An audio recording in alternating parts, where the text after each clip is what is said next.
കർത്താവിൻ്റെ വലിയ സാന്നിധ്യം ഇന്ന് രാവിലെ നമ്മുടെ മധ്യമുണ്ട്. നിങ്ങളുടെ മുഖത്തൊരു ചിരി വന്നായിരുന്നെങ്കിൽ എനിക്കൊരു സന്തോഷമായിരുന്നു. എല്ലാവരും ഒന്ന് ഫ്രീ ആയിട്ടൊക്കെ ഇരുന്ന് മസിലൊക്കെ പിടിക്കാതെ ഫ്രീ ആയിട്ടിരിക്കും. നിങ്ങൾ ചിലപ്പോൾ ആദ്യമായിട്ടായിരിക്കും ഞങ്ങളെയൊക്കെ കാണുന്നത്. ചിലർ പുതിയ ആൾക്കാരുണ്ട്. നിങ്ങൾക്ക് വളരെ ഫ്രീ ആയിട്ടിരുന്നാൽ മതി. കർത്താവ് ഇതിനകത്തുണ്ട്. നിങ്ങളിവിടെ വന്നത് ദൈവത്തിൻ്റെ പദ്ധതിക്കകത്താണ്. അതുകൊണ്ട് പിന്നെ ഞങ്ങളല്ല, ഇവിടുത്തെ ദൈവദാസന്മാരല്ല ചെയ്യുന്നത്, കർത്താവാണ് നിങ്ങൾക്ക് വേണ്ടി ചെയ്യേണ്ടത്. ഹല്ലേലൂയ. ചിരിച്ചോണ്ടൊരു ഹല്ലേലൂയ പറഞ്ഞ ശബ്ദം നല്ലോണം ഹല്ലേലൂയ പറഞ്ഞാട്ടെ. ആമേൻ. കർത്താവ് അനുഗ്രഹിക്കട്ടെ. പ്രത്യേകിച്ച് എല്ലാ ദൈവദാസന്മാർക്കും വന്ദനം ചൊല്ലുന്നു. കർത്താവ് അനുഗ്രഹിക്കട്ടെ. ബെന്നി പാസ്റ്റർ, ആമേൻ ആമേൻ, മറ്റു ദൈവദാസന്മാർ, പ്രത്യേകിച്ച് റൈസം പാസ്റ്റർ, എല്ലാവരും കർത്താവ് അനുഗ്രഹിക്കട്ടെ. ഒരുമിച്ച് നമുക്ക് ഇന്ന് രാവിലെ ഇങ്ങനെ ആയിരിക്കുന്നത് വളരെ സന്തോഷമുണ്ട്. കർത്താവ് എന്തോ ഇതിനകത്ത് ചെയ്യാൻ പോകുന്നു. ഫെബ്രുവരി മാസം എന്നെ സംബന്ധിച്ച് ഭയങ്കര അനുഗ്രഹിക്കപ്പെട്ടൊരു മാസമാണ്. അടുത്തൊരു മൂവ് സംഭവിച്ച മാസമാണ് ഫെബ്രുവരി മാസം. ഈ 26-ാം തീയതി ഇങ്ങനെ നിൽക്കുമ്പോഴും എനിക്ക് നല്ല ഉറപ്പുണ്ട് അത് വീണ്ടും അതിനകത്ത് ആവർത്തിക്കാൻ പോവുകയാണ്. നിങ്ങൾ വളരെ സന്തോഷത്തോടിരിക്കുക. ഞാൻ ഇന്നലെ ഞങ്ങൾ റൈസാനെ ഞങ്ങളെല്ലാം കൂടെ ഒരുമിച്ച് യാത്ര ചെയ്യുമ്പോൾ ഒരു മാരേജിന് വേണ്ടി യാത്ര ചെയ്യുമ്പോൾ റൈസാൻ പറഞ്ഞൊരു കാര്യമുണ്ട്. ഈ കൊല്ലത്തൊരു ഉണർവ് നടക്കും. പക്ഷേ റൈസ ഇങ്ങനെ പറഞ്ഞു, ഈ എല്ലാ ചർച്ചുകളും എല്ലാം ഉണ്ട്, ഒത്തിരി ആൾക്കാരുണ്ട്, പക്ഷെ ആരും ഒരു ലിമിറ്റഡ് വിട്ടൊരു മൂവായിട്ട് മാറിയിട്ടില്ല. കൊല്ലത്തിൻ്റെ അകത്ത് നടക്കുന്ന ഒരു ശാപമുണ്ട്. നാളെ നിങ്ങൾ എല്ലാവരും പറഞ്ഞു, ഇതിനകത്ത് ഇപ്പം വരുന്നവർ നിങ്ങളോട്, നാളെ ഒരു സ്പെഷ്യൽ മീറ്റിംഗ് ആണ്. നാളെ കർത്താവ് ഇതിനകത്തൊരു അങ്ങനെ ഒരു മീറ്റിംഗ് ആയിട്ട്, ഒരു ശുശ്രൂഷയായിട്ട് ഇത് പോകും. നാളെ നിങ്ങൾ പറ്റുമെങ്കിൽ നിങ്ങൾ ഇന്ന് വന്നവർ ഒരാളോട്ടെ വരാവുള്ളൂ. നമ്മൾ ആദ്യമായിട്ട് ഇങ്ങനെ ഇവിടെ ഒരു മീറ്റിംഗ് നടത്തുന്നത് നമ്മുടെ ചർച്ച് പ്രധാനമായി ചാത്തന്നൂരാണ്. പക്ഷെ ഒരു നിയോഗത്തിലാണ് നമ്മളിവിടെ ഇങ്ങനെ നടക്കുന്നത്. നിങ്ങൾ നാളെ ഉറപ്പായും, ഇത് പറഞ്ഞു വന്നപ്പോൾ ഞാനങ്ങ് പറഞ്ഞതേ, നാളെ ഉറപ്പായും നിങ്ങൾ ഒരു ആർക്കെങ്കിലും എന്തെങ്കിലും ശാപമോ എന്തെങ്കിലും ഒരു ബുദ്ധിമുട്ട് നിങ്ങൾക്ക് അറിയാൻ പറ്റുന്നില്ല, അവരെ വിളിച്ചോണ്ട് പോകണം. നാളെ ഇതിനകത്ത് ദൈവം അങ്ങനെ ഒരു ശുശ്രൂഷ ചെയ്യും. അപ്പോൾ കൊല്ലത്തിൻ്റെ മേലൊരു ശാപം കിടപ്പുണ്ട്. അതിങ്ങനെ റേഷൻ പറഞ്ഞ്, ഈ പ്രധാനപ്പെട്ട സിനിമകൾ പോലും കൊല്ലത്ത് ഏറ്റവും നല്ല ഏരിയകളുണ്ട്, ഒത്തിരി ഷൂട്ട് ചെയ്യാൻ പറ്റിയ ഒത്തിരി ഏരിയകളുണ്ട്. പക്ഷെ സിനിമാക്കാർ പോലും കൊല്ലത്ത് അങ്ങനെ പ്രധാനപ്പെട്ട പടങ്ങളൊന്നും തിരഞ്ഞെടുക്കാറില്ല. തിരഞ്ഞെടുത്താൽ അവർക്കറിയാം അത് പൊട്ടിപ്പോകുമെന്നാണ് അവർ പറയുന്നത്. ഹല്ലേലൂയ. അപ്പോൾ നിങ്ങൾക്ക് ഞാൻ പറഞ്ഞതിൻ്റെ അവർക്ക് പോലും മനസ്സിലായി ഇതിനകത്തൊരു വലിയൊരു സംഭവം കിടപ്പുണ്ട്, ഈ ദേശത്തിൻ്റെ മേലൊരു സംഭവം കിടപ്പുണ്ട്. പക്ഷേ നിങ്ങൾ വിശ്വസിക്കോ, സഭ അതിനെ പൊളിക്കും. നിങ്ങൾ മിണ്ടുന്നില്ല. നിങ്ങളതിനെ നിങ്ങളുടെ നാവിനകത്ത് വ്യാപരിക്കുന്ന അഭിഷേകത്താൽ അതിനെ തകർക്കും. കൊല്ലത്ത് ദൈവം നമുക്ക് അടുത്തൊരു സീസൺ, എൻ്റെ ഒരു അഭിപ്രായം, ഇതിനകത്തിരിക്കുന്നവർ കൂടുതലും കൊല്ലംകാരാണ്. അന്നേരം ദൈവം കൊല്ലത്ത് നിന്ന് നമ്മളിലൂടെ തന്നെ ഒരു ഉണർവയക്കും. കൊല്ലത്ത് ജനിച്ചു വളർന്ന കൊല്ലംകാരെ കൊണ്ട് തന്നെ ദൈവം ഈ പട്ടണത്തെ പിടിക്കും. അതിനകത്ത് നിങ്ങളൊരു ഭാഗമാണ്. അതുകൊണ്ട് ഞാൻ അടുത്ത നിമിഷങ്ങളിൽ കർത്താവിൻ്റെ അടുത്ത് പറഞ്ഞ ഈ ഒരു പദമുണ്ട്, ഈ ദൈവത്തിൻ്റെ കരുണ ലഭിച്ചിട്ട് എനിക്ക് ശുശ്രൂഷ ലഭിച്ചെന്ന് പറയുന്നുണ്ട്. അപ്പോൾ ഈ ശുശ്രൂഷ എന്ന് പറയുന്നത് ഈ മൈക്ക് എടുത്തുകൊണ്ട് പ്രസംഗിക്കുന്ന മാത്രമല്ല, നിങ്ങൾ ഇവിടെ കയറിയ നിങ്ങളൊരു ശുശ്രൂഷകരാണ്. അപ്പോൾ കൊല്ലത്തിൻ്റെ ഉത്തരവാദിത്വം മുഴുവനും നിങ്ങളിലും കൂടെ കിടക്കുന്നത്. നിങ്ങൾ എത്ര പേര് കൊല്ലത്തിന് വേണ്ടി ഇനി തൊട്ട് പ്രാർത്ഥിക്കും? കൈയൊക്കെ ഒന്ന് ഉണ്ടെങ്കിൽ ഒന്ന് കാണിക്കും, നല്ലോണം ഒന്ന് കാണിക്കുക. കൊല്ലത്തിന് വേണ്ടി നിങ്ങൾ പ്രാർത്ഥിക്കണം. ഒരു 4 പ്രവാചകന്മാർ ഒരുമിച്ച് പ്രാർത്ഥിച്ചപ്പോൾ ഞാൻ നോക്കിയപ്പോൾ കഴിഞ്ഞ ദിവസം അങ്ങ് കോട്ടയത്തും അടൂരൊക്കെ കിടക്കുന്നവർ ഈ കൊല്ലത്തിന് വേണ്ടി പ്രാർത്ഥിക്കുന്നു. അവർക്ക് ഇങ്ങോട്ട് വരണമെന്ന് ആഗ്രഹം. അന്നേരം ഞാൻ ചോദിച്ചു, ഞങ്ങൾ കൊല്ലത്തുണ്ടല്ലോ. അന്നേരം അവർ പറഞ്ഞു ഇങ്ങനെയാണ്, കൊല്ലത്തൊരടുത്തൊരു മൂവ് നടക്കും. കൊല്ലത്തത് നിങ്ങൾക്ക് ഒരു സന്തോഷമില്ല. നിങ്ങൾ ഇത്രയും പേര് മാത്രം രക്ഷപ്പെട്ടാൽ മതിയോ? നിങ്ങൾ ഇത്രയും മാത്രം പേര് യേശുവിനെ അറിഞ്ഞാൽ മതിയോ? നിങ്ങൾ ഇവിടെ അനുഭവിക്കുന്ന സന്തോഷം നിങ്ങളുടെ അയൽക്കാരും കൂടെ അറിയട്ടെ. 4 പ്രവാചകന്മാർ ഒരുമിച്ച്, കേരളത്തിലുള്ള എല്ലാ ലോകവ്യാപകമായി അറിയപ്പെടുന്ന ചില പ്രവാചകന്മാർ പ്രാർത്ഥിച്ചപ്പോൾ അവർക്ക് പെട്ടെന്ന് ഇന്ത്യ എന്ന് പറഞ്ഞൊരു സ്ഥലമാണ് വെളിപ്പെട്ട് വന്നത്. പിന്നീട് അത് കേരളമായി. പിന്നീട് അടുത്ത പേര് വന്നത് കൊല്ലം എന്ന് പറഞ്ഞ പേരാണ്. പറഞ്ഞിട്ട് നിങ്ങൾക്ക് ആർക്കും ഒരു സന്തോഷം. ഞാൻ കൊല്ലംകാരുടെ തല്ലേ സംസാരിക്കുന്നത്. ഞാൻ കൊല്ലത്തിന് പുറത്തുനിന്ന് ആരെങ്കിലും ഉണ്ടോ? ഓക്കെ, ഒരാളേ ഉള്ളൂ, ബാക്കി എല്ലാവരും കൊല്ലക്കാരാ. എന്നിട്ട് നിങ്ങൾക്കൊരു സന്തോഷമില്ല. ഈ കൊല്ലത്തൊരു ഉണർവ് നടക്കുമെന്നാ ഞാൻ പറയുന്നത്. കൊല്ലത്ത് വലിയൊരു മൂവ് നടക്കുമെന്നാ പറയുന്നത്. ആയിരക്കണക്കിന് ആളുകളെ സഭ സ്വാധീനിക്കാൻ പോകുക. വിശ്വസിക്കുന്നവർ ആ കരമൊന്ന് അടിച്ച് ശബ്ദമുയർത്തി ആ ദൂതിനെ ഒന്ന് സ്വീകരിച്ചാണ്. അങ്ങനെ അടുത്തിരിക്കുന്നവരെ മുഖത്ത് നോക്കി പറ, വലിയൊരു ഉണർവ് കൊല്ലത്ത് നടക്കുമെന്ന് പറഞ്ഞു. ഇങ്ങനെയുള്ള വാക്കുകൾ ഇതിനകത്ത് ആദ്യമായിട്ട് വന്നിരിക്കുന്ന കുറച്ച് പേരുണ്ട്. അവർക്ക് ഇങ്ങനെയുള്ള വാക്കുകൾ മനസ്സിലാവുന്നതില്ല, എനിക്കറിയാം. പക്ഷെ എൻ്റെ പ്രസംഗം നിങ്ങൾക്ക് മനസ്സിലാകും. പക്ഷെ ഈ വാക്കുകളും കൂടെ നിങ്ങളൊന്ന് പറയാൻ പഠിക്കുക. എന്നിലൂടെ വലിയൊരു ഉണർവ് നടക്കാൻ പോവുകയാണ്. പറഞ്ഞാട്ടെ, പറഞ്ഞേ. എന്നിലൂടെ വലിയൊരു ഉണർവ് ആമേൻ നിങ്ങളായിരിക്കുന്ന ദേശത്തിൽ സംഭവിക്കാൻ പോവുകയാണ്. ആമേൻ. അതാണ് ഈ ദിവസങ്ങളിൽ കർത്താവ് നമ്മളിലൂടെ ചെയ്യാൻ പോകുന്നത്. ഞാൻ ഇന്നലെ ഇങ്ങനെ പല പ്രാവശ്യമായി ഇങ്ങനെ പ്രാർത്ഥിക്കുന്നുണ്ട്. ഫെബ്രുവരി മാസം ഒരു 7-8 എൻ്റെ അകത്ത് പരിശുദ്ധാത്മാവിനെ പലയിടത്തും ഞാനത് പ്രസംഗിക്കുകയും പറയുകയും ചെയ്തു.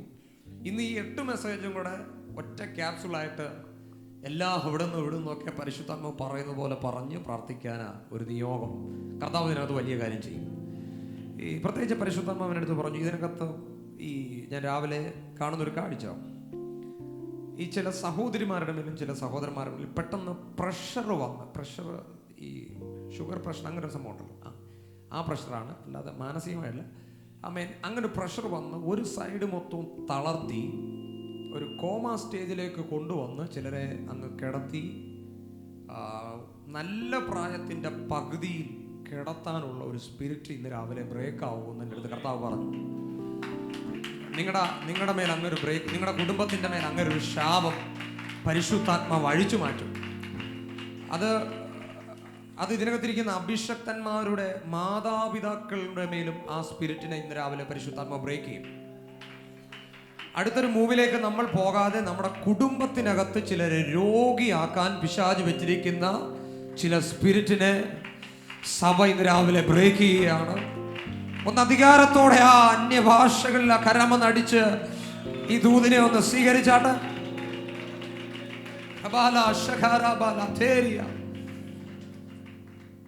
ഇന്നലെ പരിശുദ്ധ നീ ഇങ്ങനെ പലരും ഇങ്ങനെ വളരെ ഫ്രീഡായിട്ട് നടക്കുക.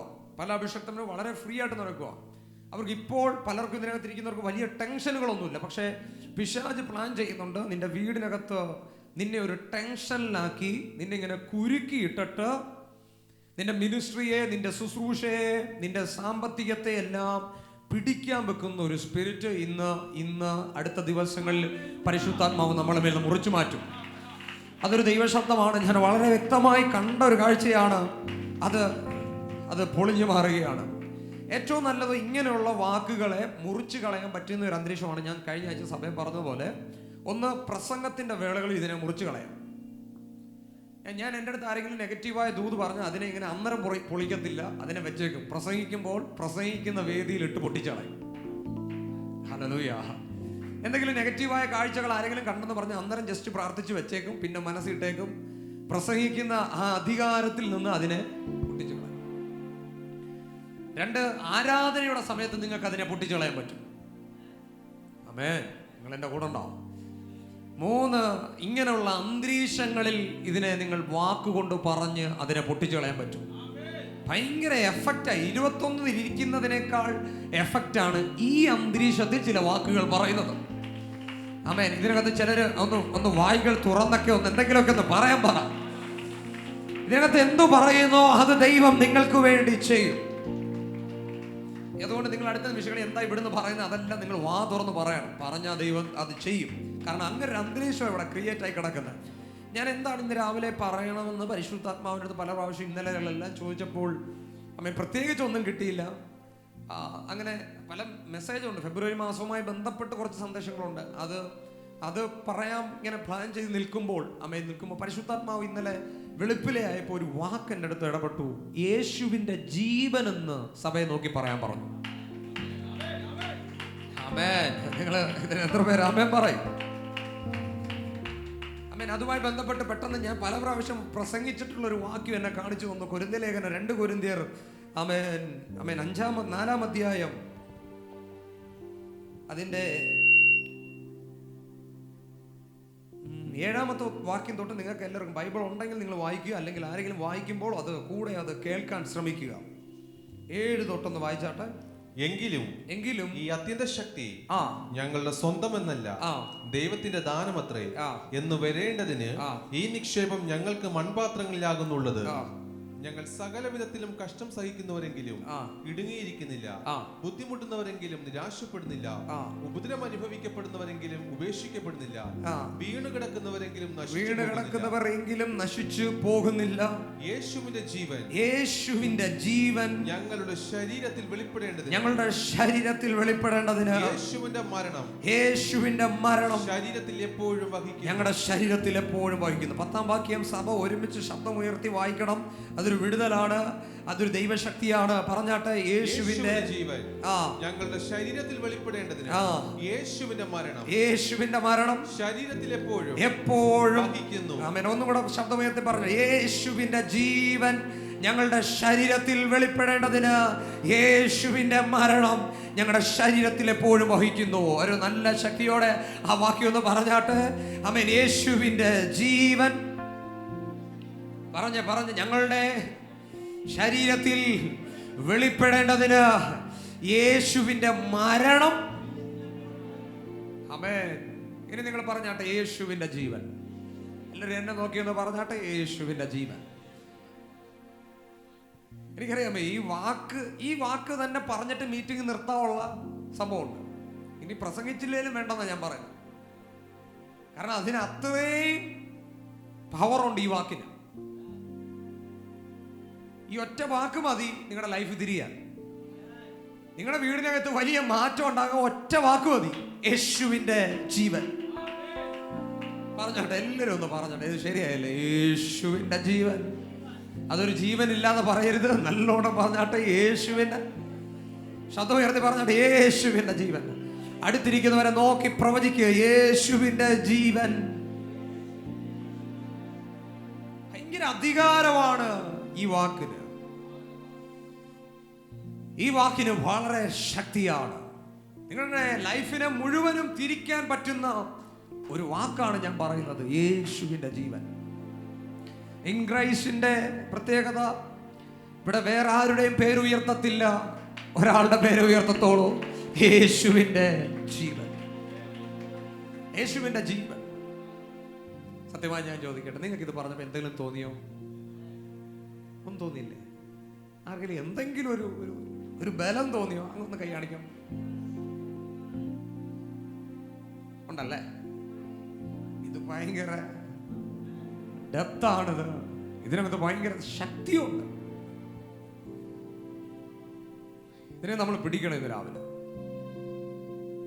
ഞാൻ ഈ വീടിന് വേണ്ടി ഞാൻ കഴിഞ്ഞ ദിവസം അവർക്ക് വേണ്ടി പ്രാർത്ഥിക്കുമ്പോഴാണ് ഈ ഒരു സന്ദേശം മനസ്സിലേക്ക് പെട്ടെന്ന് കയറി വന്നത്.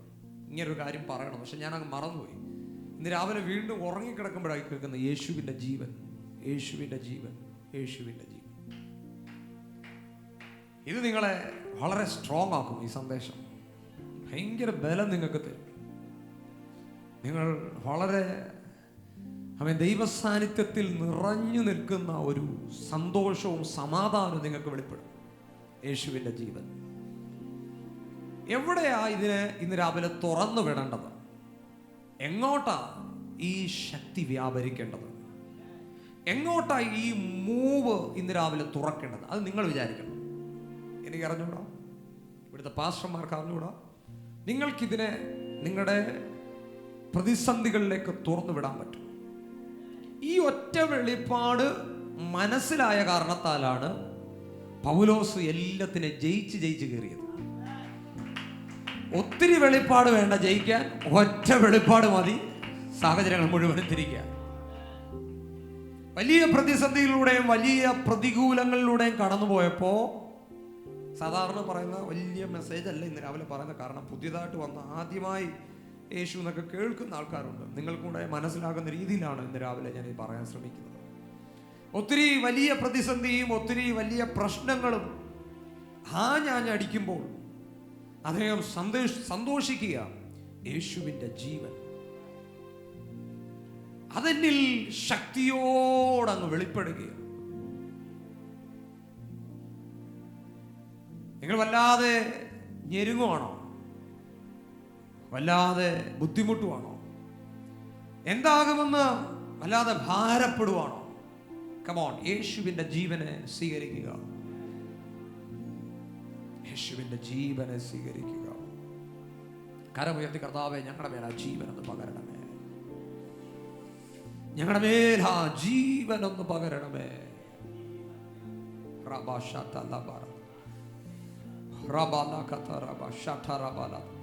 പരിശുദ്ധാത്മാവ് ചില വീടിനകത്ത് ഇന്ന് രാവിലെ അത് തുറന്നു വിടുകയാണ്.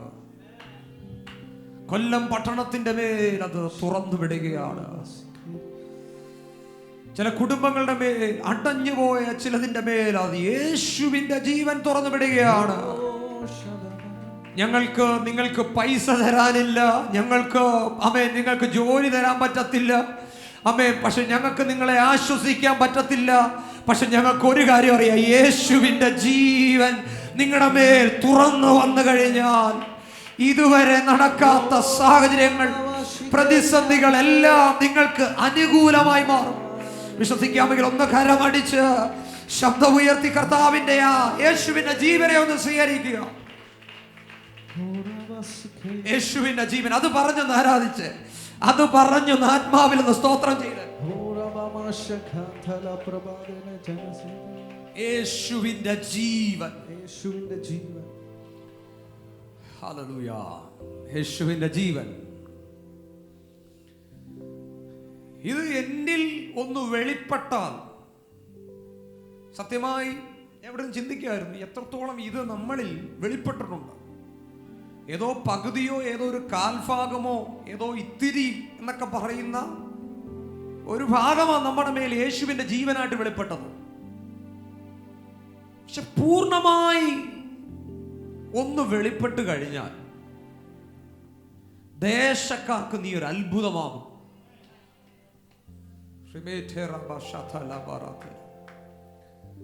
നിന്റെ പ്രതിസന്ധികൾക്ക് നീ ഒരു അത്ഭുതമാകും. ബെന്നി പാസ്റ്റർ എന്തോ പറഞ്ഞ, എന്തോ ഒരു വാക്ക് പറഞ്ഞല്ലോ, അസ്വസ്ഥതപ്പെടുത്തുന്ന,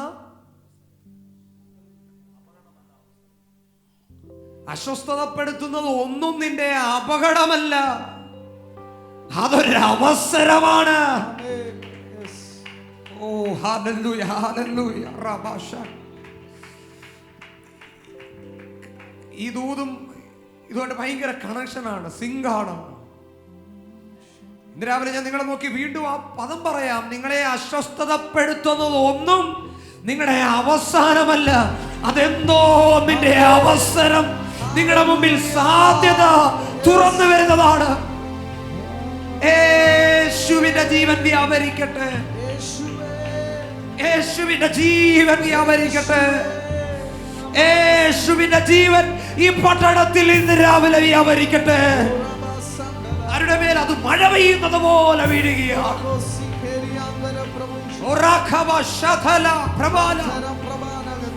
സ്വീകരിക്കാം നിയോഗമുള്ളവർക്ക് ഈ ആരംഭം ചിലതിനെ സ്വീകരിച്ചെടുത്തോ. യേശുവിന്റെ ജീവൻ വ്യാപരിക്കുക.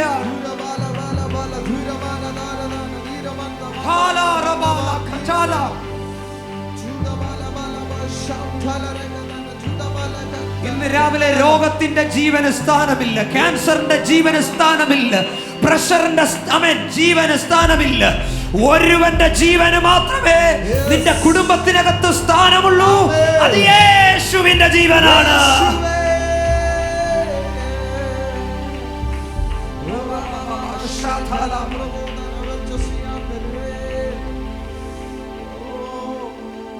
യേശുവിന്റെ ജീവന്റെ പ്രത്യേകത കൊരിന്ത്യലേഖനം 4-ാം അധ്യായത്തിന്റെ അടിസ്ഥാനത്തിൽ യേശുവിന്റെ ജീവന്റെ പ്രത്യേകത അത് പുറപ്പെടുന്ന പ്രകാശത്തെക്കാൾ ശക്തിയുള്ളതാണ്.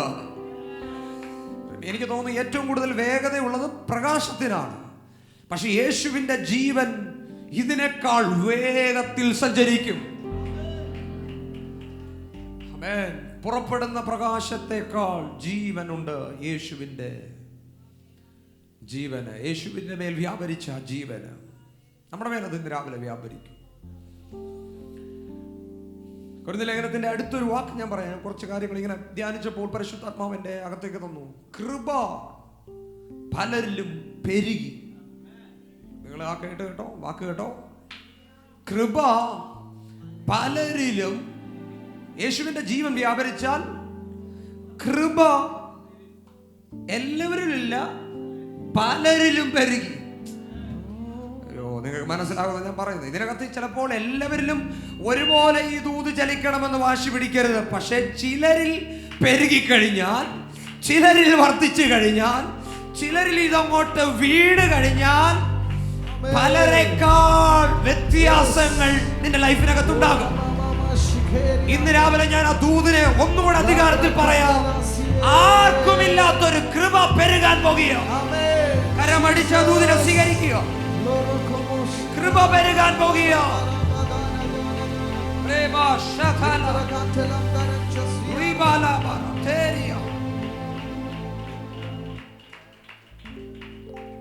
യേശുവിന്റെ ജീവൻ. എല്ലാവരും പറഞ്ഞാട്ടെ, ശബ്ദമുയർത്തി പറഞ്ഞാട്ടെ, യേശുവിന്റെ ജീവൻ. കരം ഉയർത്തി പറഞ്ഞാട്ടെ, യേശുവിന്റെ ജീവൻ. തലയിലോട്ട് കൈവച്ച് പറ, യേശുവിന്റെ ജീവൻ എന്റെ കുടുംബത്തിനകത്ത് വ്യാപരിക്കട്ടെ. ഇത് നമ്മുടെ മേലങ്ങ് തുറന്ന് കിട്ടണം. ഇതിന്റെ ശക്തി എന്തുവാന്ന് നിങ്ങൾ അനുഭവിക്കണം. അത് ഒരു ഒരു ഒരു ഇത്തിരിയല്ല, ആമേൻ, പൂർണ്ണമായി അങ്ങ് വെളിപ്പെടണം. പൂർണ്ണമായി വെളിപ്പെടണം. യേശുവിന്റെ ജീവൻ. സത്യമായി നമുക്ക് എവിടെയൊക്കെ ഒരു തോന്നലേ ഉള്ളൂ. എവിടെയോ ഈ മേഖലയെ കുറിച്ചൊരു തോന്നലേ ഉള്ളൂ. പക്ഷെ ഇതിനെ പൂർണ്ണമായി നമുക്ക് മനസ്സിലാക്കാൻ പറ്റിയാൽ നമ്മുടെ ഈ മൊത്തം സാഹചര്യങ്ങളും മാറും. ഇത് യഥാർത്ഥമായി മനസ്സിലാക്കി ഞാൻ പ്രസംഗിച്ച എനിക്ക് ഇവിടെ നിന്ന് പ്രസംഗിക്കാൻ പോലും പറ്റത്തില്ല. കാരണം അതിന്റെ വലിപ്പം അങ്ങനെ. എനിക്കത് മാനുഷികമായ വാക്കുകൾ കൊണ്ട് ഇതിനെ പറഞ്ഞു തരാൻ പറ്റത്തില്ല. പക്ഷെ ഒത്തിരി ഒന്നും വെളിപ്പെട്ടില്ലെങ്കിലും കുറച്ചെങ്കിലും ഇതിനെ നമുക്ക് മനസ്സിലാക്കിയെടുക്കണം. യേശുവിന്റെ ജീവൻ, യേശുവിന്റെ ജീവൻ, യേശുവിന്റെ ജീവൻ. ഭയങ്കര ശക്തിയാണ് ഇതിന്, ഭയങ്കര ശക്തിയാണ്. ഈ ഒറ്റ ദൂത് പിടിച്ചുകൊണ്ടാണ് പൗലോസ് മുഴുവനും യാത്ര ചെയ്യുന്നത്. പ്രതിസന്ധികളും. ബെന്നിപ്പാസ് പറഞ്ഞൊരു വാക്കുണ്ട്, പൗലോസ് പറഞ്ഞൊരു വാക്കുണ്ട്. കർത്താവ്, ബെന്നിപ്പാസ് ആരംഭത്തിൽ പറഞ്ഞൊരു വാക്കുണ്ട്, കർത്താവിലെ ഫിലിപ്പിയർ 4:4, കർത്താവിൽ എപ്പോഴും. പ്രധാന ദിവസം പറഞ്ഞപ്പോൾ എനിക്ക് മനസ്സിലായി ഈ ദൂത് തന്നെ ഇവിടുത്തെ വേണ്ട. കർത്താവിൽ എപ്പോഴും സന്തോഷിപ്പീൻ. അത് തന്നെ ഞാൻ പിന്നെയും നിങ്ങളോട് പറയുന്നു, കർത്താവിൽ എപ്പോഴും. ഞാനായിരുന്നെങ്കിൽ ഈ ദൂത് പറയുന്നത്, ഒരു താഴെ നിങ്ങൾ എനിക്ക് ആരെങ്കിലും ഒരു ബിരിയാണി മേടിച്ച് തന്നിട്ട് വയറ് നിറഞ്ഞിട്ട് ഞാൻ പറഞ്ഞതിന് കർത്താവിൽ നിങ്ങൾ സന്തോഷിക്കണം കേട്ടോ. പക്ഷെ യേശുവിന്റെ ജീവൻ വെളിപ്പെട്ടവൻ പറയുക, കാരാഗൃഹത്തിന്റെ ഇരുട്ടറയ്ക്കകത്തെന്ന് പറയുക, കർത്താവിൽ എപ്പോഴും സന്തോഷിപ്പേ. ഇതാ യേശുവിന്റെ ജീവന്റെ പ്രത്യേകത. സാധാരണ എല്ലാവർക്കും വെളിപ്പെടുന്ന സന്തോഷങ്ങളിൽ നിനക്ക് സന്തോഷിക്കാൻ പറ്റാതിരിക്കുകയും സാധാരണ എല്ലാവരും നിരാശപ്പെടുന്ന മേഖലകളിൽ നീ സന്തോഷിക്കുകയും ചെയ്യുന്നതാണ് യേശുവിന്റെ ജീവൻ. ആർക്കാ ഞാൻ പറയുന്നത് മനസ്സിലാകുന്നത്? സാധാരണ എല്ലാവരും പൊട്ടിച്ചിരിക്കുന്നിടത്ത് നീ വളരെ ശാന്തമായി നിൽക്കുകയും പലരും നിലവിളിക്കുന്ന സ്ഥലങ്ങളിൽ നീ ആഹ്ലാദിക്കുകയും ചെയ്യുന്നതാണ് യേശുവിന്റെ ജീവൻ. ആർക്കാ ഞാൻ പറയുന്നത് മനസ്സിലാകുന്നേ? ഇനി നിങ്ങൾ ശ്രദ്ധിച്ചു കേൾക്കുക. ഒരു മനുഷ്യന്റെ ഒരു ഹൃദയം കൊണ്ട് തകർന്നു പോകുന്ന വേളകളിൽ സന്തോഷിക്കാൻ നിന്നെ പ്രേരിപ്പിക്കുന്ന ഘടകമാണ് യേശുവിന്റെ ജീവൻ. നിങ്ങൾക്ക് ഞാൻ പറയുന്നത് മനസ്സിലാകുന്നുണ്ടോ? സാധാരണ ഒരു വ്യക്തി, ഒരു മനുഷ്യൻ ഒരു പ്രതിസന്ധി വരുമ്പോൾ അവൻ തകർന്നു പോകുന്നിടത്ത് നിങ്ങളെ സന്തോഷിക്കാൻ പ്രേരിപ്പിക്കുന്ന ഘടകമാണ് യേശുവിന്റെ ജീവൻ. മനസ്സിലാകുന്നവർക്കാരും ഉയർത്തി ഹല്ലേലൂയ പറഞ്ഞാട്ടെ. ഞാൻ പറയുന്നത് കിട്ടുന്നുണ്ടോ? മനസ്സിലാവുന്നുണ്ടോ? നിങ്ങളുടെ നാട്ടിൽ എല്ലാവരും ദുഃഖിച്ച് നിൽക്കുന്ന സ്ഥലങ്ങളിൽ നിങ്ങളെ ചിരിക്കാൻ പ്രേരിപ്പിക്കുന്ന ഘടകമുണ്ടെങ്കിൽ അതാണ് യേശുവിന്റെ ജീവൻ. എല്ലാവരും വല്ല പാസ്റ്റർ ഭയങ്കര പ്രശ്നമാണ്, ഭയങ്കര ബുദ്ധിമുട്ടാണ്, ഭയങ്കര പ്രതിസന്ധിയാണ്, അയ്യോ ഞങ്ങളുടെ കുടുംബം തീർന്നു പോകും. അവിടെയും നിങ്ങളെ ചിരിക്കാൻ പ്രേരിപ്പിക്കുന്ന ഘടകമാണ് പറഞ്ഞ ശബ്ദം ഉയർത്തി യേശുവിന്റെ ജീവൻ. സാധാരണ എല്ലായിടത്തും എല്ലാവരും ലോക മനുഷ്യൻ സന്തോഷിക്കുന്ന ഇടങ്ങളിൽ നിങ്ങൾ സന്തോഷിക്കാതിരിക്കുന്നെങ്കിൽ അതാണ് യേശുവിന്റെ ജീവൻ. ലോക മനുഷ്യൻ സന്തോഷിക്കുന്ന ഇടങ്ങളിൽ എനിക്ക് സന്തോഷിക്കാൻ പറ്റത്തില്ല. ലോക മനുഷ്യൻ നിരാശപ്പെടുന്ന സ്ഥലങ്ങളിൽ ഞാൻ കരമടിച്ച് കർത്താവിന് ആരാധന കൊടുക്കും. അതാണ് യേശുവിന്റെ ജീവൻ. ഒത്തിരി പ്രശ്നമല്ലേ? ഒത്തിരി പ്രശ്നമല്ലേ? ഒത്തിരി ബുദ്ധിമുട്ടല്ലേ? വല്ലാത്ത വേദനകളാണല്ലേ? എന്താ നിരാശപ്പെടാത്ത? യേശുവിന്റെ ജീവൻ എൻ്റെ മേൽ വ്യാപരിക്കും. പറഞ്ഞ എൻ്റെ യേശുവിന്റെ ജീവൻ വരും. ഞാനായിരുന്നെങ്കിൽ ഫിലിപ്പിയ ലേഖനം കർത്താവിനാസം പറഞ്ഞ കർത്താവിൽ എപ്പോഴും സന്തോഷിക്കുക എന്ന് പറഞ്ഞ ആ ദൂത ഞാനൊരു ബിരിയാണി കഴിച്ചിട്ട് പറഞ്ഞേനെ. പക്ഷെ പൗലോസ് ഇരുട്ടിന്റെ അറയ്ക്കകത്തെന്ന് പറയാ കർത്താവിൽ എപ്പോഴും സന്തോഷിക്കും. വേറൊന്നുമല്ല സാറേ, യേശുവിന്റെ ജീവൻ എൻ്റെ മേൽ വ്യാപരിക്കുന്നു. നിങ്ങൾക്കൊന്നുമില്ലേലും ചിരിക്കാൻ നിങ്ങളെ പ്രേരിപ്പിക്കുന്നെങ്കിൽ ഞാൻ പറയും നിങ്ങളുടെ മേൽ യേശുവിന്റെ ജീവനുണ്ട്. വമ്പൻ കടവും പ്രതിസന്ധിയും രോഗവും ദുഃഖങ്ങളൊക്കെ ആയിരിക്കാം. ഇതേ കണക്കെ നിങ്ങളെ കൈയടിക്കാൻ പ്രേരിപ്പിക്കുന്നെങ്കിൽ ഞാൻ പറയും നിങ്ങളുടെ മേൽ യേശുവിന്റെ ജീവനുണ്ട്. ഇത്രയും പ്രതിസന്ധി കടന്നിട്ടും ഈ ഹോളിനകത്ത് തപ്പിപ്പിടിച്ച് ഇവിടെ ഇത്രയും പേർക്ക് വരാൻ പ്രേരിപ്പിച്ച ഒരു ഘടകമുണ്ടെങ്കിൽ നിന്റെ പുറകിൽ ഒരു യേശുവിന്റെ ജീവനുണ്ട്. ഒന്ന് രണ്ട് കാര്യങ്ങൾ പറയാം ഇതുമായി ബന്ധപ്പെട്ട് കഥാനാസത്ത് പറഞ്ഞുകൊണ്ട് കർത്താവിൽ എപ്പോഴും സന്തോഷിപ്പിക്കുക. അത് തന്നെ പിന്നെയും ഞാൻ നിങ്ങളുടെ അടുത്ത് പറയുന്നു. പിന്നീട് പൗലോസ് പറയുന്നുണ്ട് എൻ്റെ ദൈവം നിങ്ങളുടെ ബുദ്ധിമുട്ടുകളൊക്കെയും ക്രിസ്തുയേശുവിൻ്റെ ധനത്തിനൊത്തവണ്ണം അത് തീർത്തു തരും. പൂർണ്ണമായി അത് തീർത്തു തരും. ഇത് ഞാനായിരുന്നെങ്കിൽ ഇവിടുത്തെ താഴത്തെ ഫെഡറലിൻ്റെ ATM കാർഡ് കയറി ATMൽ ഒരു 10,000 രൂപ എടുത്തിട്ട് എൻ്റെ പേഴ്സിൽ മടക്കി വെച്ചിട്ട് ഞാൻ പറയും ധൈര്യമായിട്ടിരിക്കട്ടോ, നിങ്ങളുടെ ബുദ്ധിമുട്ടുകളൊക്കെ മാറും. പക്ഷെ പൗലോസ് പറഞ്ഞു കേട്ടോ, സ്വത്രാഴ്ച കൊടുക്കാറില്ല. അന്ന് കൊറോണ സീസണാണ്, ചർച്ച ഓപ്പൺ അല്ല, കാരാഗ്രഹത്തില, ഓഫറിംഗ് ഇല്ല, ദശാംശം ഇല്ല, പൈസ ആരും കൊടുക്കാനുമില്ല. ഈ സമയത്തിന് അദ്ദേഹം പൗലോസ് ചർച്ചിന് കത്തെഴുതി ധൈര്യമായിട്ടിരിക്കുന്നേ, എൻ്റെ ദൈവം നിങ്ങളുടെ ബുദ്ധിമുട്ട് മാറ്റുവന്ന്, എൻ്റെ ദൈവം നിങ്ങളുടെ ബുദ്ധിമുട്ട് മാറ്റുവന്ന്. ധാരാ ദൂതനെ ആമേൻ പറയുന്നു. യേശുവിന്റെ ജീവൻ ഉള്ളവനെ സാഹചര്യങ്ങൾക്ക് തൊടാൻ കഴിയത്തില്ല. യേശുവിന്റെ ജീവനെ സ്വീകരിക്കുന്നവന് പ്രതിസന്ധികളെ കീഴ്പ്പെടുത്താൻ കഴിയത്തില്ല. യേശുവിന്റെ ജീവൻ ക്യാരി ചെയ്യുന്നവന് ഈ സാഹചര്യങ്ങൾക്ക് തൊടാൻ കഴിയത്തില്ല. ഇന്ന് രാവിലെ ഞാൻ ആരൊക്കെയോ നോക്കി പ്രവചിച്ചു പറയുക, നിന്റെ സാഹചര്യങ്ങൾക്ക് മുകളിൽ പറക്കുന്ന ഒരു യേശുവിന്റെ ജീവൻ വ്യാപരിക്കുക. സ്വീകരിക്കാൻ പറ്റുന്നവരെ കരമൊന്നടിച്ച് സ്വീകരിക്കുക.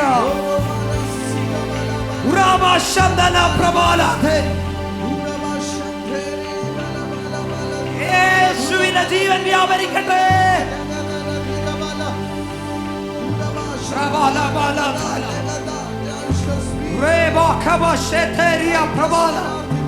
സ്വീകരിക്കാമെങ്കിൽ ഒന്ന് സ്വീകരിച്ചോ, ആത്മാവിനെ സ്വീകരിച്ചോ. ഇന്ന് രാവിലെ പ്രതിസന്ധികൾ നിന്റെ മുമ്പിൽ മുന്നോട്ട് വിടത്തില്ലെന്ന് വാദിക്കുമ്പോൾ സഭയ്ക്കകത്ത് വെളിപ്പെട്ട ദൂത് പറയുന്നു, യേശുവിന്റെ ജീവന് ചെയ്യാൻ കഴിയാത്തത് ഒന്നുമില്ല.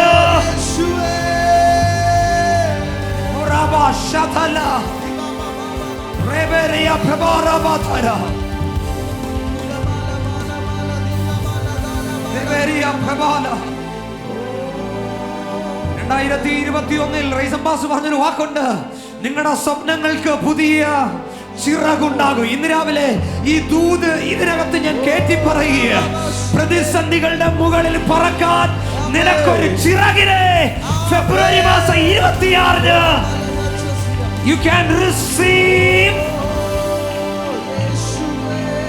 സ്വീകരിക്കുക, സ്വീകരിക്കുക, സ്വീകരിക്കുക. യേശുവിന്റെ ജീവൻ നിന്റെ ബുദ്ധിമുട്ടുകൾക്ക് മുകളിലാണ്. യേശുവിന്റെ ജീവൻ നിന്റെ കാരാഗൃഹത്തിന് മുകളിലാണ്. യേശുവിന്റെ ജീവൻ ഇരുട്ടിന് മുകളിലാണ്. വഴിയടഞ്ഞു നിൽക്കുന്ന ചില കുടുംബങ്ങളോട് ഞാൻ പ്രവചിക്കുക, യേശുവിന്റെ ജീവൻ വെളിപ്പെടുകയോ. സ്വീകരിക്കുക. അല്പസമയ കരമൊന്ന് അടിച്ച് ആത്മാവിൽ പ്രതികരിക്കുക.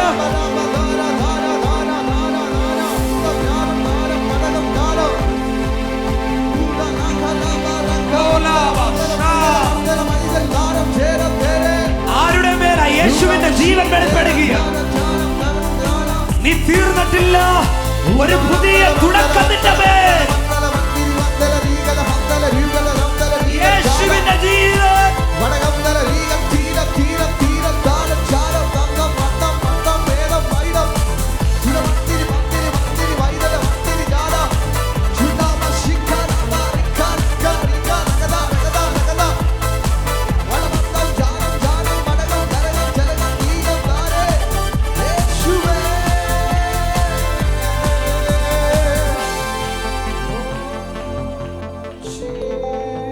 യേശുവിന്റെ ജീവന്റെ പ്രത്യേകത അത് പുറപ്പെടുന്ന പ്രകാശത്തെക്കാൾ ശക്തിയുള്ളതാണ്.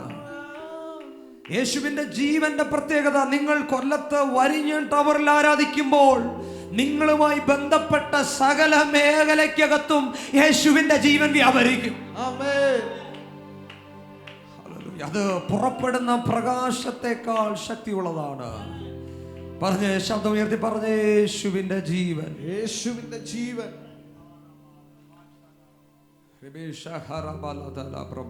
യേശുവിന്റെ ജീവൻ പറഞ്ഞാട്ടെ, നല്ലവണ്ണം പറഞ്ഞാട്ടെ. യേശുവിന്റെ ജീവൻ. അടുത്തിരിക്കുന്നവർക്ക് നിങ്ങളുടെ മുഖത്തേക്ക് നോക്കി ഒന്ന് പറഞ്ഞാട്ടെ, യേശുവിന്റെ ജീവൻ നിന്റെ വീടിനകത്ത് വെളിപ്പെടുകയാണ്. യേശുവിന്റെ ജീവൻ വെളിപ്പെടുന്നവന്റെ പ്രത്യേകത, എല്ലായിടത്തും എല്ലായ്പ്പോഴും ജയോത്സവമായി. കുറച്ചിടത്ത് കുറച്ച് സ്ഥലങ്ങളിൽ ജയോത്സവവും കുറച്ച് സ്ഥലങ്ങളിൽ നിരാശയുമല്ല യേശുവിന്റെ ജീവന്റെ പ്രത്യേകത.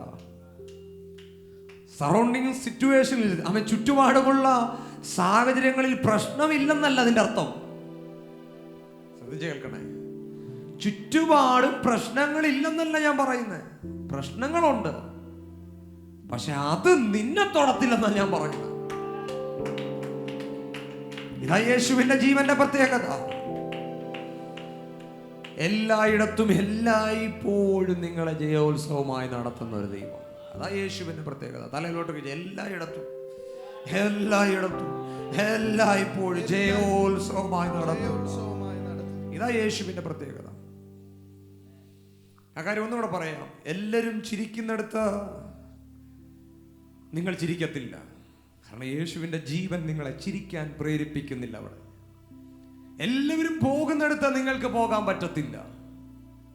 ഇന്ന് തൊട്ട് പരിശുദ്ധാത്മാവിൻ്റെ അടുത്ത് പറയുന്നു, ആദ്യമായിട്ട് വന്നവർക്ക് ഞാൻ പറയാം, ഇന്ന് തൊട്ട് നിങ്ങൾ കാര്യമായ ചില മാറ്റങ്ങൾ ഉണ്ടാകും. ചിലതിനോട് മടുപ്പും വെറുപ്പും ഉണ്ടാകും. കാരണം ഈ സാധനം നിങ്ങളെ സമ്മതിക്കത്തില്ല. അങ്ങനെ ഉണ്ടെങ്കിൽ ഞാൻ പറയാം, നിങ്ങളുടെ മേൽ അത് നിങ്ങൾ അടുത്ത ദിവസങ്ങളിൽ അത് ചെയ്തു നോക്കുക, പ്രാക്ടീസ് ചെയ്ത് നോക്കുക. നിങ്ങളുടെ മേൽ അങ്ങനെ ഒരു സംഭവം ഉണ്ടെങ്കിൽ യേശുവിൻ്റെ ജീവൻ സ്ട്രോങ് ആണെന്ന്. ഇന്നലെ വരെ ഇരുന്ന സീറ്റിൽ നിനക്ക് ഇരിക്കാൻ പറ്റത്തില്ല. ഇന്നലെ വരെ ഇരുന്ന കടത്തിണ്ണകളിൽ നിനക്ക് ഇരിക്കാൻ പറ്റത്തില്ല. ഇന്നലെ വരെ പോയ ബാറിൽ നിനക്ക് പോകാൻ പറ്റത്തില്ല. ഇന്നലെ വരെ പോയ തെറ്റായ സ്ഥലങ്ങളിൽ നിനക്ക് പോകാൻ പറ്റത്തില്ല. കാരണം യേശുവിൻ്റെ ജീവൻ നിന്റെ മേൽ വ്യാപരിക്കുക. എല്ലാവരും സന്തോഷിക്കുന്ന സ്ഥലങ്ങളിൽ നിങ്ങൾക്ക് സന്തോഷിക്കാൻ പറ്റത്തില്ല. എല്ലാവരും ആരും സന്തോഷിക്കാത്ത ചില പ്രത്യേക മേഖലകളിൽ, നിങ്ങളുടെ ദേശത്തിൽ ആരും സന്തോഷിക്കാത്തത് പോലെ നിങ്ങൾ സന്തോഷിക്കും. ഇതാ യേശുവിൻ്റെ ജീവന്റെ പ്രത്യേകത. നമുക്ക് എത്ര പേർക്ക് അത് വേണം? യേശുവിൻ്റെ ജീവൻ സത്യമായിട്ട് വേണോ? എല്ലായിടത്തും അങ്ങ് സന്തോഷിക്കണം. ഈ മീറ്റിംഗ് കഴിഞ്ഞ് പോകുമ്പോൾ, ഇന്നും നാളത്തെ മീറ്റിംഗ്, ഞായറാഴ്ചത്തെ മീറ്റിംഗ് കഴിഞ്ഞ് പോകുമ്പോൾ നിങ്ങൾ ഈ മുഖത്തൊക്കെ ഫേഷ്യലി ഇതുപോലെ, നിങ്ങൾ തെറ്റിദ്ധരിക്കരുത്, അങ്ങനെ തന്നെ പറയാം. നിങ്ങളുടെ മുഖത്ത് ഭയങ്കര സന്തോഷം. ഈ മുടിയൊക്കെ വെട്ടിയിട്ട് അതൊന്നും പറയണ്ട, മുടി വെട്ടിയെന്നല്ലേ അറിയാൻ പറ്റും. ഇതേ കണക്കിന് ഈ 3 ദിവസം കൊണ്ട് നിങ്ങളുടെ മുഖത്ത് ദൈവ തേജസ് കണ്ണാടി പോലെ പ്രദർശിപ്പിക്കും. ഇതെന്റെ വാക്കല്ല, അത് കൊരിന്ത്യലേഖനത്തിന്റെ വാക്കാ. കൊരിന്ത്യലേഖനം 5-ാമത്തെ വാക്യ അധ്യായത്തിനകത്തുള്ള വാക്യ. ദൈവത്തിന്റെ തേജസ് പുറപ്പെടുന്ന ജീവനിൽ കണ്ണാടി പോലെ.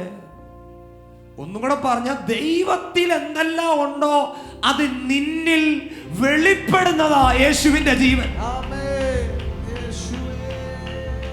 ഒന്നുകൂടെ ഞാൻ പറയാം. കൊല്ലത്ത് ഇന്ന് രാവിലെ എന്നെ കേൾക്കുന്ന ദൈവമേ, യേശുവിന്റെ അകത്ത് എന്തെല്ലാം ഉണ്ടോ അത് നിങ്ങളുടെ കുടുംബത്തിൽ വെളിപ്പെടുന്നതാണ് യേശുവിന്റെ ജീവൻ. ഒന്ന് കരമുയർത്തി അതിനെ ഒന്ന് സ്വീകരിച്ചെടുക്കാമോ? യേശുവിന്റെ ജീവൻ. ഈ യേശുവിന്റെ ജീവൻ പൗലോസ് ഇങ്ങനെ പറയുമ്പോൾ അതിനകത്ത് ഇങ്ങനെ വാക്യമുണ്ട്: ഞങ്ങൾ സകല വിധത്തിലും കഷ്ടം അനുഭവിക്കുന്നവർ എങ്കിലും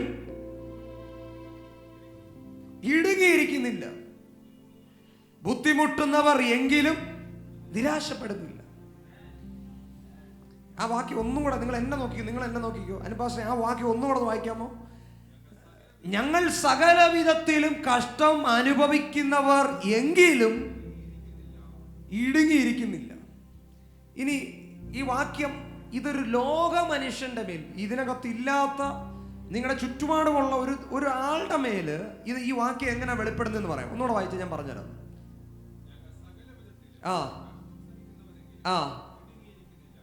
കഷ്ടം സഹിക്കുന്നവർ എങ്കിലും, അവിടെ ഈ വാക്കില്ല. ലോക മനുഷ്യന് എങ്കിലും എന്ന് പറഞ്ഞൊരു വാക്കില്ല.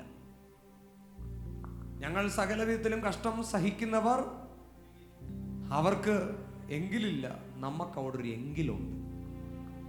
അതിൻ്റെ അർത്ഥം ഞാൻ പറയാം. അതൊരു ബ്രിഡ്ജ് വേണം. ഈ 2 വാക്യങ്ങളെ, 2 പദങ്ങളെ കണക്ട് ചെയ്യുന്ന ഒരു ബ്രിഡ്ജ് വേണം. എങ്കിലും അതിൻ്റെ അർത്ഥം ഞാൻ പറയാം. ഒരു ദൈവം ഉണ്ടെന്ന അതിൻ്റെ പുറകിലൊരു അർത്ഥം.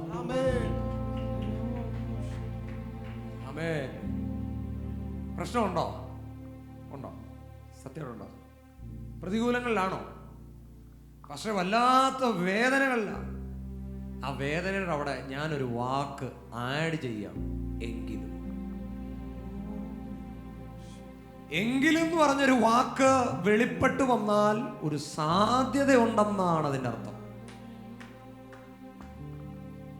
ഞങ്ങൾ സകല വിധത്തിലും കഷ്ടം സഹിക്കുന്നവർ എങ്കിലും ഇടുങ്ങാൻ പറ്റത്തില്ലെന്ന് അതിൻ്റെ അർത്ഥം. നിങ്ങൾ ആമേൻ പറഞ്ഞ് സ്വീകരിക്കണം. കുടുംബമായതിനെ സ്വീകരിക്കണം. എങ്കിലെന്ന് പറഞ്ഞാൽ നിനക്കൊരു സാധ്യതയുണ്ട്.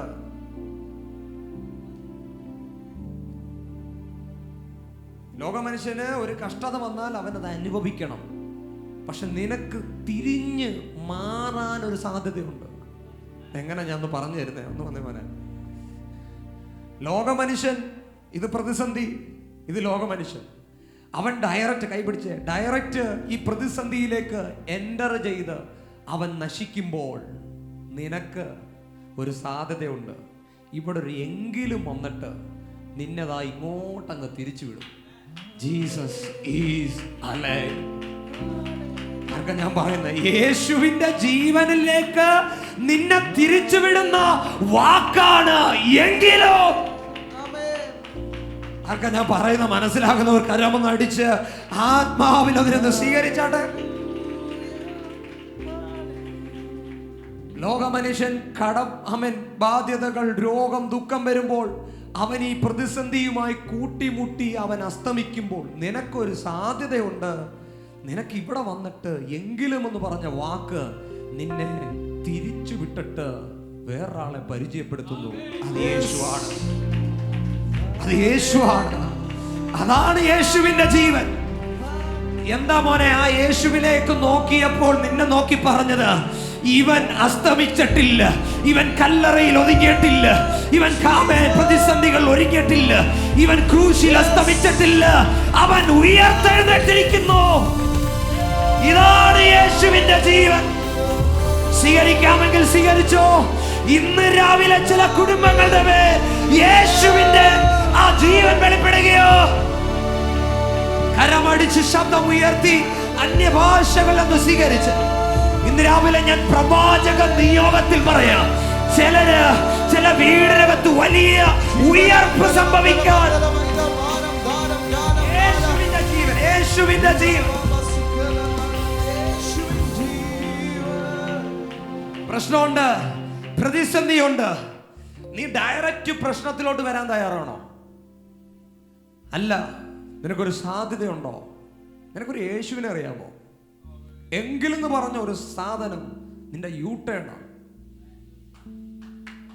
ഞങ്ങൾ ആ വാക്യം അനുപാശ്രയ ആ വാക്യം എന്ന് പറഞ്ഞ ഞങ്ങൾ സകല വിധത്തിലും കഷ്ടം സഹിക്കുന്നവർ, എങ്കിലും കഷ്ടത്തിൽ ഇടുങ്ങാൻ മനസ്സില്ല.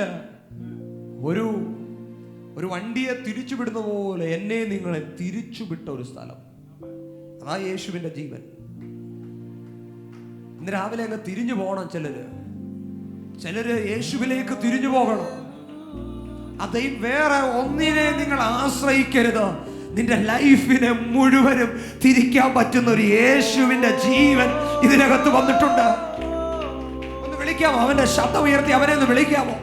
യേശുവേ ഒന്ന് വിളിക്കാമോ?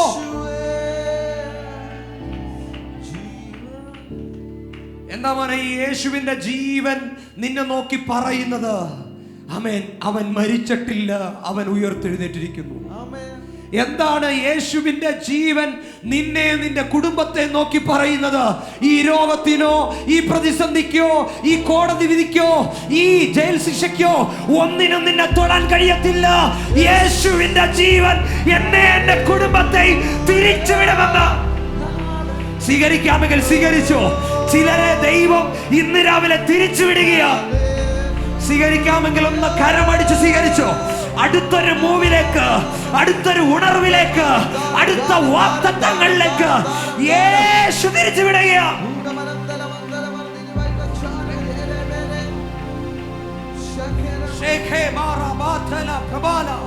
എല്ലാരും പറഞ്ഞാട്ടെ, എങ്കിലും പറഞ്ഞ ശബ്ദം ഉയർത്തി പറഞ്ഞ ആന്റി പറ, എങ്കിലും പറഞ്ഞ ആന്റി പറഞ്ഞ, എങ്കിലും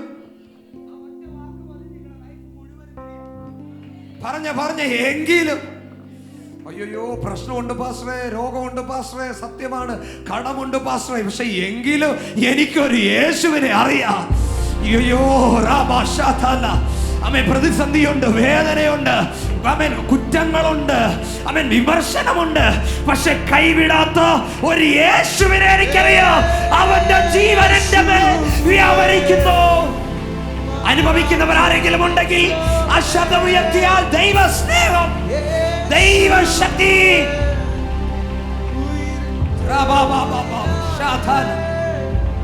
ഇന്ന് രാവിലെ ചിലരെ നോക്കി ഞാൻ പ്രവചിച്ചു പറയാം, നിനക്കും നിന്റെ കുടുംബത്തിനും ആർക്കുമില്ലാത്തൊരു സാധ്യത ഈ വാക്ക് തരികയാ. അതോ യേശുവിന്റെ ജീവൻ. ഒരു കുടുംബത്തിനും ഇല്ലാത്ത, നിന്റെ ചാർച്ചക്കാർക്കില്ലാത്ത, നിന്റെ രക്തബന്ധങ്ങൾക്കില്ലാത്ത ഒരു സാധ്യത യേശുവിന്റെ ജീവന്. കമോൺ, അവൻ ഇവിടെ വന്നിട്ടുണ്ട്. ഞാൻ വേറെ ആരെയല്ല പ്രസംഗിക്കുന്ന, ഒറ്റ വാക്ക്, ഒറ്റ നാമം, അത് യേശുവിന്റെ ജീവനാണ്. അവനെ പ്രസംഗിക്കുന്നിടത്ത് അവൻ ഇറങ്ങി വരും, അവന്റെ നാമം പറയുന്നിടത്ത് അവൻ ഇറങ്ങി വരും. ഇന്ന് രാവിലെ വരിഞ്ഞിട്ട് അവനകത്ത് അവൻ വന്നിട്ടുണ്ട്. അനുഭവിക്കുന്നവർ കരമടിച്ച് അവൻ ചില കുടുംബങ്ങളെ തിരിച്ചുവിടുകയോ.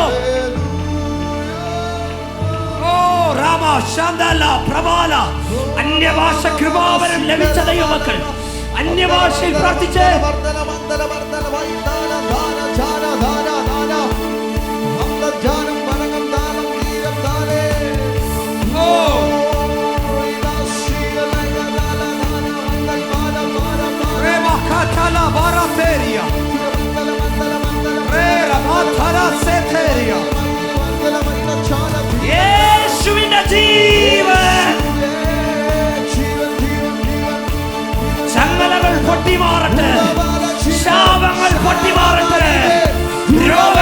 ശക്തി മാറട്ടെ. യേശുവിന്റെ ജീവൻ വ്യാപരിക്കട്ടെ.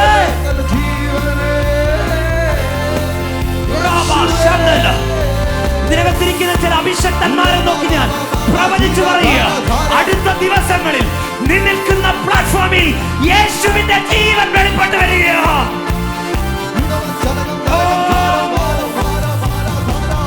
സ്വീകരിക്കുക യേശുവിന്റെ ജീവൻ.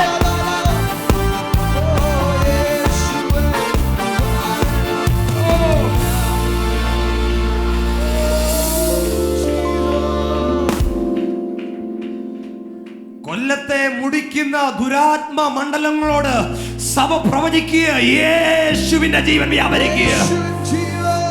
കൊരിന്ത്യ ലേഖനം 5-ാം അധ്യായം പറയുന്നു, ആമേൻ, അവിശ്വാസികളുടെ കണ്ണിനെ കുരുടാക്കിയ അതിന്റെ മേല് യേശുവിന്റെ ജീവൻ വ്യാപരിക്കട്ടെ. പുറപ്പെടുന്ന പ്രകാശം കൊല്ലത്തിനകത്ത് സഭകളെ വളർത്തത്തില്ലെന്നോ വലിയ ഉണർവ് നടക്കത്തില്ലെന്ന് പറഞ്ഞ് ചിലതിനെ അന്ധതയിട്ട ദേശത്തിന്റെ വ്യാപാരത്തെ യേശുവിന്റെ ജീവൻ തകർക്കട്ടെ.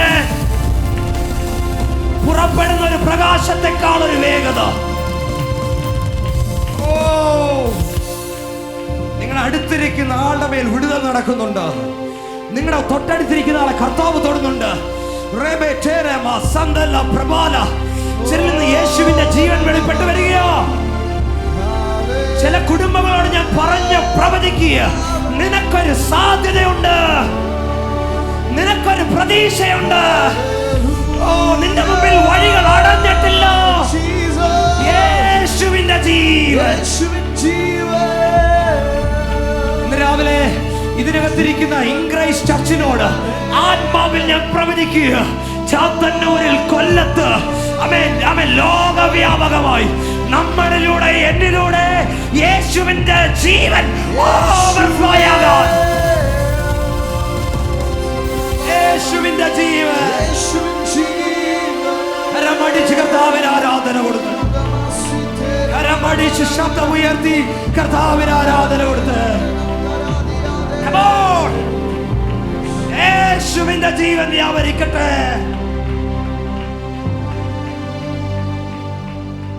ഞാൻ കാണുന്ന ഒരു കാഴ്ച പറയാ, തിരക്കേറിയ റോഡുകളിൽ യാത്ര ചെയ്യുമ്പോൾ ചില സമയങ്ങളിൽ എന്താ പറയുന്നത്, എന്റെ പേരൊന്നും, ഈ റോഡില് വഴി തിരിച്ചു വിടുന്ന സംഭവം ഉണ്ടല്ലോ, ഡിവൈഡർ വെച്ച് ആ വണ്ടികളെ വേറെ റൂട്ടിലേക്ക് പറഞ്ഞു വിടുന്നത് പോലെ ഇന്ന് രാവിലെ ശാപത്തിൽ നിന്ന് യേശുവിന്റെ ജീവനിലേക്ക്, രോഗത്തിൽ നിന്ന് യേശുവിന്റെ ജീവനിലേക്ക്, പ്രതിസന്ധികളിൽ നിന്ന് നിന്നെ, നിന്റെ കുടുംബത്തെ ദൈവം തിരിച്ചുവിടുക. ഒരു ദൈവശക്തി വ്യാപരിക്കുന്നു. സ്വീകരിക്കുക. ദൈവശക്തി വ്യാപരിക്കുന്നു. ദൈവശക്തി വ്യാപരിക്കുന്നു. ബ്ലൂ ഷർട്ട് കൈവച്ചോ, അവൻ നിന്നെ ദൈവം തിരിച്ചു വിടുക. നിന്നെ ദൈവം തിരിച്ചു വിടുക. മറ്റൊരു ഡൈവർ, നീ അബദ്ധമല്ല ഇതിനകത്ത് കയറിയത്. അടുത്തൊരു സാധ്യത നിനക്കുണ്ട്.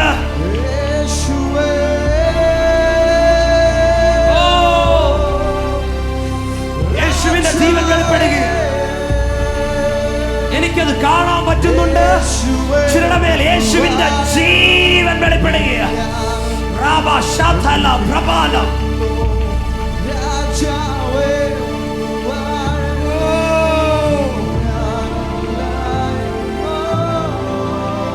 നിശ്ചലമായ പ്രതലങ്ങളെ നോക്കി, അടഞ്ഞുപോയ വഴികളെ നോക്കി യേശുവിന്റെ നാമത്തിൽ സഭ പ്രവചിക്കുക. യേശുവിന്റെ ജീവൻ ചിലതിനെ തുറക്കട്ടെ.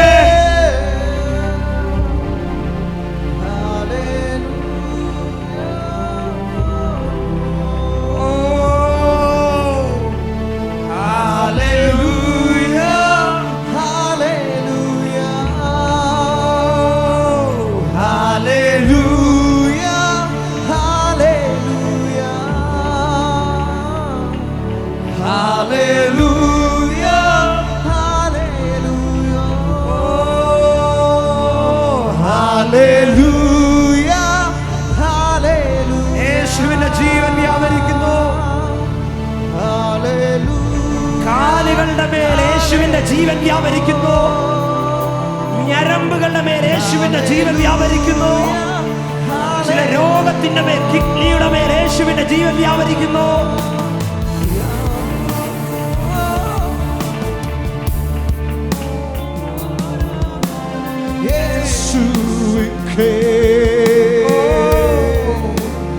ആരാധന യേശുവിക്കേ, ആരാധന യേശുവിക്കേ, ആരാധന യേശുവിക്കേ. നീ സ്വന്തം പോതും സേവ യേശുവിന്റെ ജീവൻ വെളിപ്പെടുക, യേശുവിന്റെ ജീവൻ വെളിപ്പെടുക, യേശുവിന്റെ ജീവൻ വെളിപ്പെടുക.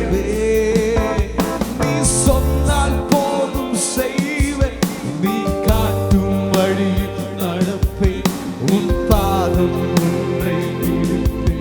എന്നമ്പു യേശുവേ, ആരാധന യേശുവിക്കേ,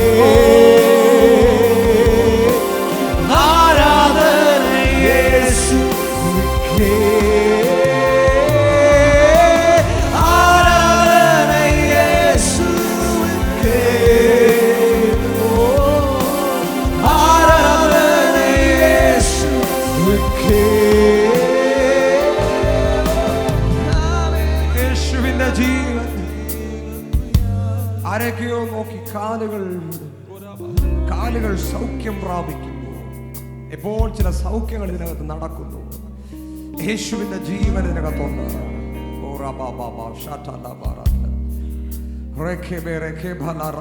യേശുവിന്റെ ജീവൻ ഇതിനകത്ത് വ്യാപരിക്കുന്നുണ്ട്.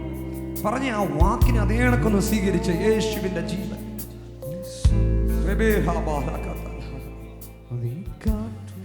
യേശുവിന്റെ ജീവന്റെ പ്രത്യേകത, കഷ്ടമുണ്ട്, ഇടുങ്ങാൻ പറ്റത്തില്ല. ആമേൻ പറഞ്ഞതിനെ സ്വീകരിക്കുക. യേശുവിന്റെ ജീവന്റെ പ്രത്യേകത, നിന്റെ മേൽ വെളിപ്പെട്ടാൽ കഷ്ടങ്ങളുണ്ട്, നിനക്കിടുങ്ങാൻ കഴിയത്തില്ല. യേശുവിന്റെ ജീവൻ നിന്റെ മേൽ വെളിപ്പെട്ടാൽ ബുദ്ധിമുട്ടുണ്ട്, നിരാശപ്പെടത്തില്ല. ആമേ പറഞ്ഞതിനെ സ്വീകരിക്കുക. യേശുവിന്റെ ജീവൻ നിന്റെ മേൽ വെളിപ്പെട്ടാൽ ഉപദ്രവമുണ്ട്, ഉപേക്ഷിക്കത്തില്ല. ആർക്കായി ഇന്ന് രാവിലെ ഈ ദൂതനെ സ്വീകരിക്കുന്നത്? ഈ സീസണിൽ നിന്റെ കുടുംബം ഇടുങ്ങത്തില്ല, നശിക്കത്തില്ല, ഉപേക്ഷിക്കപ്പെടത്തില്ല.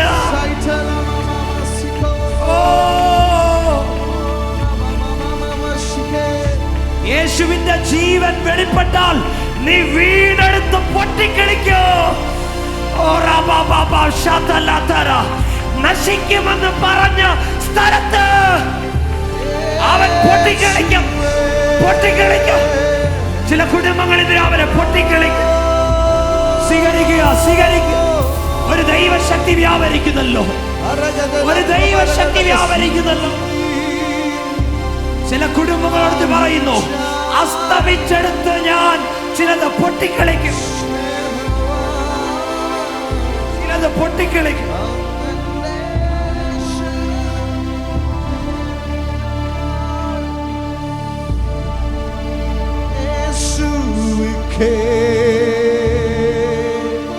ആരാധന യേശുവിക്കേ,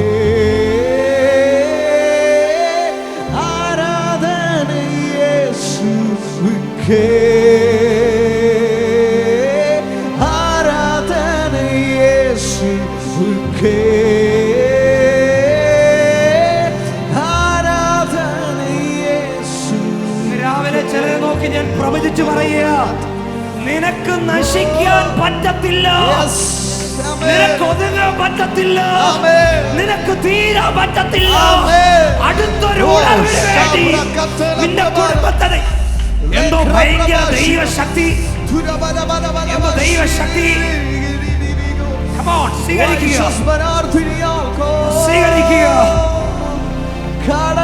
സ്വീകരിക്കുക. ആരെ നോക്കിയാ ഞാൻ പ്രവചിക്കണ്ടേ? ഇന്ന് രാവിലെ സ്വീകരിച്ചോ? നിനക്ക് ഒതുങ്ങാൻ കഴിയാത്ത രീതിയിൽ അസ്തമിക്കാൻ அற்புத பாதம் எனக்கு முன்பில்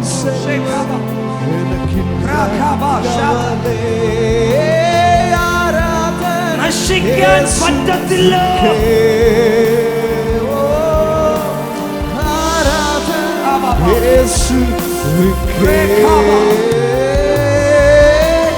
ആരാധന യേശുവിക്കേ,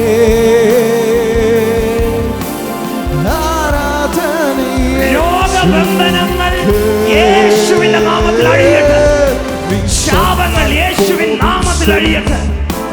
காற்றும் வழி நடந்து உன் பாதம் ஒன்றை பிடித்தேன். என் அன்பு இயேசுவே, நீ சொன்னால் போதும் செய்வேன். நீ காற்றும் வழி நடப்பேன், உன் பாதம் ஒன்றை பிடிப்பேன். என் அன்பு இயேசுவே, ஆராதனை இயேசுவுக்கே, ஆராதனை இயேசுவுக்கே.